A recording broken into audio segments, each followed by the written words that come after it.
Hello Internet and welcome to this day in history for the 29th of November. We are today in 561 AD, where King Clothair dies and leaves his rule of most of modern day France, of the Frankish kingdom, in the hands of his 4 sons. So, why is this so relevant? Well, because it's symbolic for what basically was plaguing most of Western Europe for the next 400 years, and in some ways responsible for the fact that it took almost another 400 years or so before anything like the old Roman Empire was re-established. Because the Frankians, who had otherwise been poised to actually be the heirs to the great Roman Empire, the Sicambrian Franks at the time ruled the better part of modern-day France, some of Germany, and most of what is today Belgium and Holland, and had been probably quite poised to break into Italy and destroy the Vandal hold over that country after the fall of the Western Roman Empire, immediately fell apart. And why did it do that? It did that exactly for the reason I just said. The Merovingian dynasty, which ruled the Sicambrian Franks at the time, had the tradition that all sons of the king had to have equal share of their inheritance, which meant that if one strong king had united quite a bit of territory, but had, for instance in this case, 4 sons, that territory would be immediately divided into 4 separate pieces. And as you can imagine,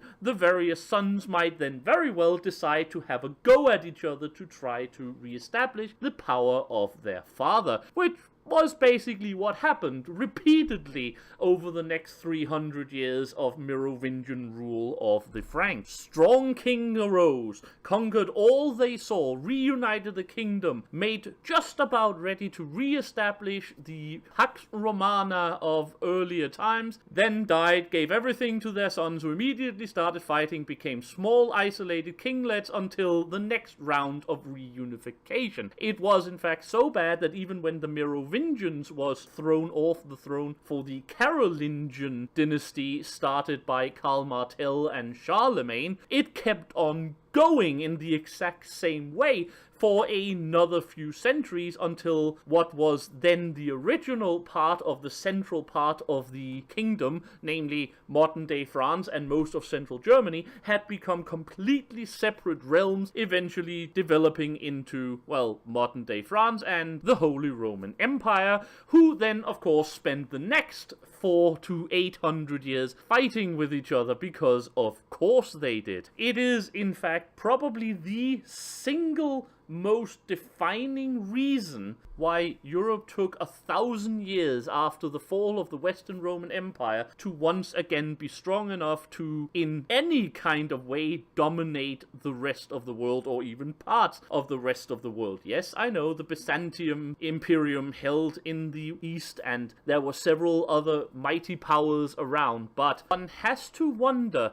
what could have become of Europe had the heirs to the various kingdoms and empires not spent more time fighting with each other over inheritance questions, and in fact basically just have said, you are the oldest, you get everything, or you are the youngest, you get everything, or you are the one with the best hair, you get everything. Anything but this constant internecine warfare that this particular system engendered. From a more nationalistic perspective of my part, it is of course somewhat also worth mentioning that it was basically this eternal feuding between the Central European powers and noblemen that allowed the Vikings to develop into the power it became, since there was really no one around to develop enough centralized fleets and militaries in order to resist the Viking invasions and plunderings up until the refoundation of the Holy Roman Empire and the Kingdom of France in the beginning of the